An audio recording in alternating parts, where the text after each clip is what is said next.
When was the last time you had a bold idea, but you talked yourself out of it? I want you to hold on to that moment for a second, because what I'm about to share with you might fundamentally change how you think about your own internal desires and the external expectations that shape them. You see, expectations aren't just about what others want from us. Over time, they quietly define what we want from ourselves. Our boldest instincts get edited. Our most ambitious dreams get softened.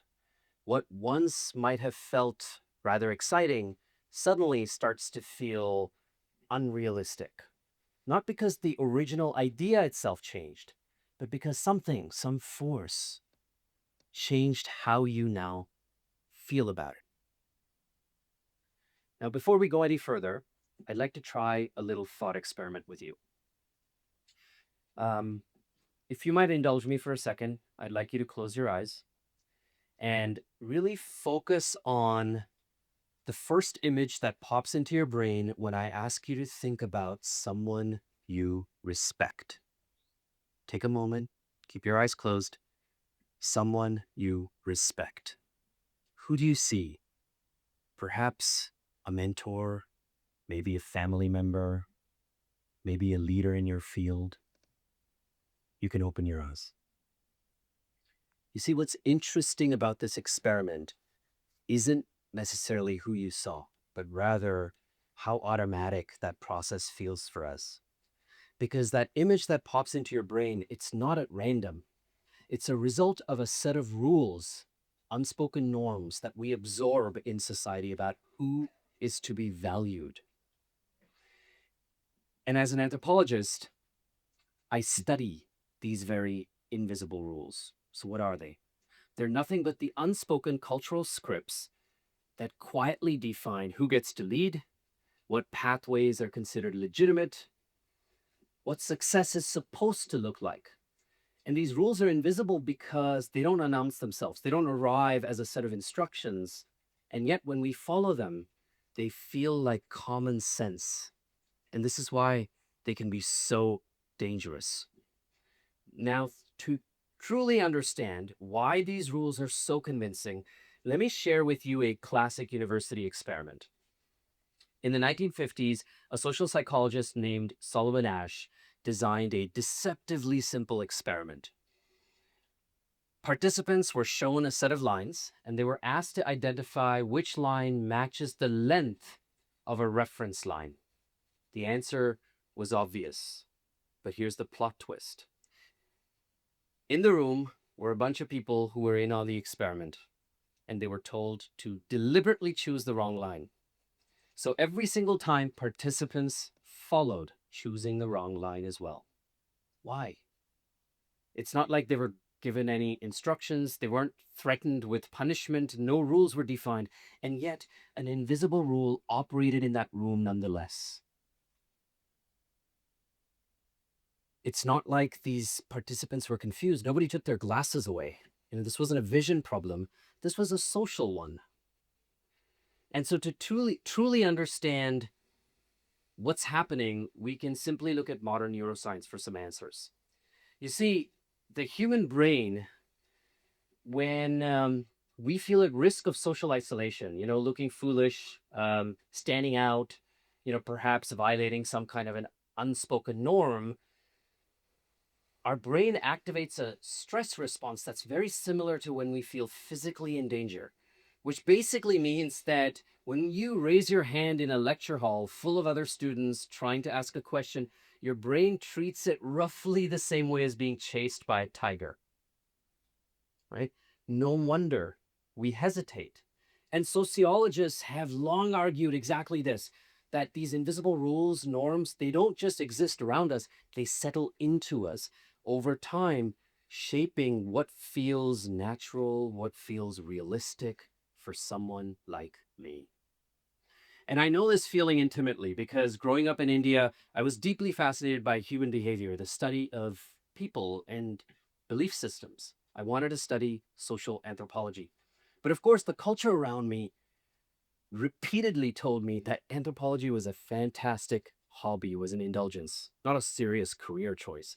And so I did what was expected, pursued an engineering degree, got myself into a great MBA program, moved to Canada, landed an amazing job in advertising, grew through the ranks. On paper, I was a success, at least according to my LinkedIn follower count. But inside, I was deeply unfulfilled, still struggling with student debt and trying to numb the discomfort with addiction. But back then, I hadn't realized what I've now come to understand, which is I wasn't failing at my own dreams, I was succeeding at someone else's expectations. And that moment when I started to realize these invisible rules that were shaping my choices, something subtle yet powerful happened. I stopped being a character in my own story and instead became its observer, and suddenly realized, hang on a second, I've pursued an academic pathway that has now rendered me unemployable in the very career that I'm passionate about, anthropology. And so decided to stop waiting for the world to give me permission. I gave it to myself. I started a business just so I could practice anthropology in the real world.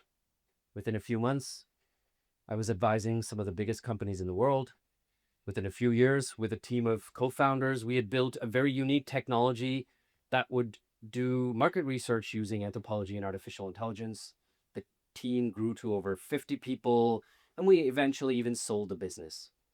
But what I'm most proud of isn't the growth or the exit, but rather that finally, instead of performing success, I was actually living it. And so when you too can start to see even just a few of these invisible rules that might be shaping your own choices, what you'll find is something transformative will begin to happen. You'll start to see these rules everywhere.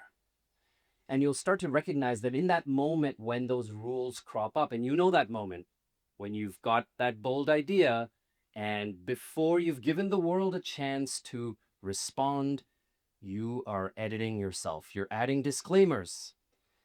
How many of us have been in situations where we've had a bold idea, but we've articulated it somewhat like this? Oh, I haven't fully thought this one through, but this might be a stupid question, but we all do this. By the time the sentence is over, our idea is already half dead. Now, the interesting thing is we all do it for different reasons, right?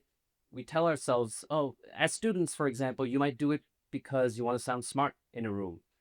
As professionals, certainly I was there. I did it because I didn't want to sound naive in front of my bosses. My bosses might do it because they don't want to sound irresponsible. But the behavior is the same. And that tells us something, that this is not about confidence. This is not about a personality issue. This is a classic case of an invisible rule at work. So let's try another little experiment. Here's a rule that almost all of us in this room have experienced at some point or the other, especially in universities. And it says, what you study determines what you're allowed to become. And we start to feel this early, right? You choose a major, you choose a field of study, and immediately the world is pigeonholing you. Oh, you're studying economics? You must be great at math. You're studying English? Are you going to pursue law next? You're studying philosophy? Well, people might ask you if you're okay, but that's besides the point. But that pigeonholing begins early. And the first time you hear that, you might kind of react and go, what do you mean? But the funny thing about these invisible rules is as time goes on, we absorb them. And suddenly you'll find yourself disqualifying yourself from opportunities that present themselves to you, editing yourself, adding disclaimers to yourself.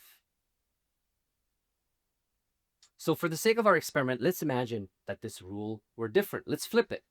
So instead of what you study determines what you're allowed to become, let's say the rule says what you study simply gives you a unique lens with which to see the world. Notice how immediately it might change the opportunities that suddenly become visible to you the moment you flip that rule. What new ideas, new pathways become open that weren't before? that you no longer edit yourself out of.